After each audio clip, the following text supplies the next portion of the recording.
have returned. You're listening to CSC Talk Radio. This is Beth Ann. We're going to go back to the phones. We have Mike in Connecticut. Mike, how are you today? Oh, I'm fine, Beth Ann. How are you? I'm doing okay. Thank you, sir. It's a Monday. Okay.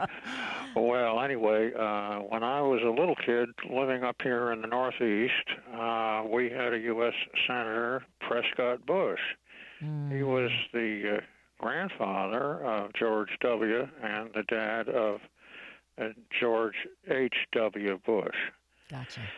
And he was a Republican, which wasn't that unusual in the Northeast 65, 70 so years back. They're pretty rare now. But anyway, he was caught in a big lie on the Planned Parenthood issue. During his political campaign for re-election in 1952, he swore up and down that he was against Planned Parenthood. And somebody went and actually did a little research and found out that Senator Prescott Bush was a card-carrying, paid-up member of the Planned Parenthood organization, as was his wife, H.W.'s mother. And that was the end of Prescott Bush's political career in the U.S. Senate.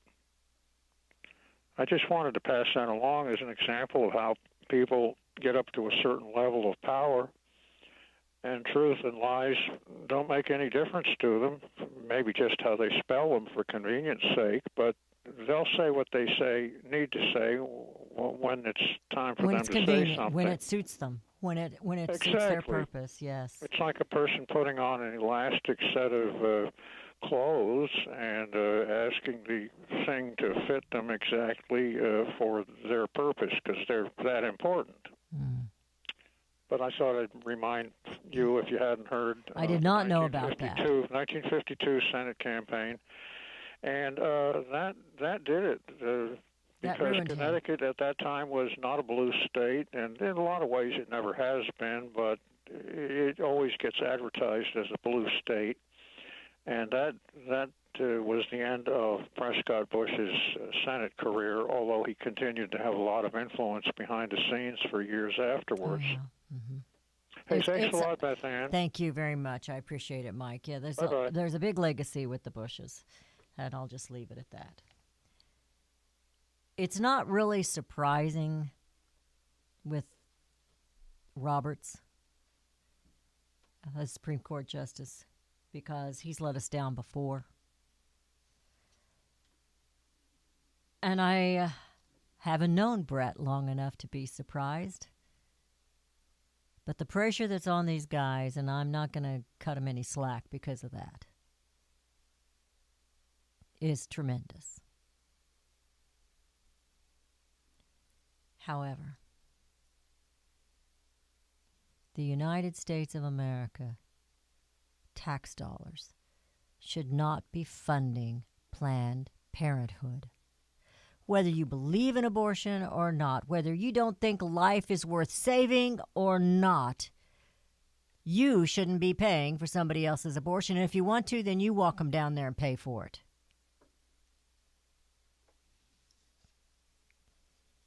It goes back to controlling the people. It goes back to the dollars, to the money. Let me remind you, this is about property rights.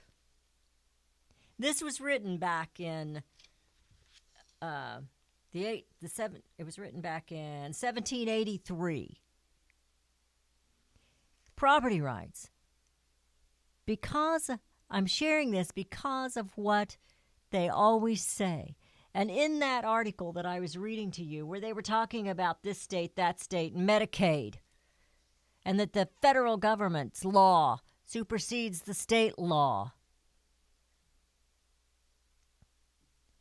We were designed to be governed locally. D.C. occupiers, they have only a few things they are to do. They are not doing those, one of which is to protect the borders of this nation. They are not doing that. It is not on their list to plan to send your tax dollars to pay for abortions. That is not on their list constitutionally. Yet that's taken priority over the borders, isn't it? Wouldn't you like to get Schumer, Pelosi, McConnell, Paul Ryan? Wouldn't you like to get them all in a room and let them know what for? Well, this is on property rights, and I'm saying it because it's using the word community. So great, moreover, is the regard of the law for private property. I believe your tax dollars might fall there. That it will not authorize the least violation of it. No, not even for the general good of the whole community. And I go back to this little quip that I shared a few weeks ago. It's about socialism explained, and I don't know that it really explains it. But it says, number one, America is capitalist and greedy, yet half of the population is subsidized. That's not a republic, by the way. Number two, half of the population is subsidized, yet they think they are victims. Number three, they think they are victims, yet their representatives run the government. Number four, the representatives run the government, yet the poor keep getting poorer. 5, the poor keep getting poorer, yet they have things that people in other countries can only dream of. 6, the final one on this. They have things that people in other countries can only dream of, yet they want America to be more like those other countries. They criticize our president for saying he was a nationalist. Said it was unpatriotic. Well, the opposite of patriotism is socialism. It's globalism.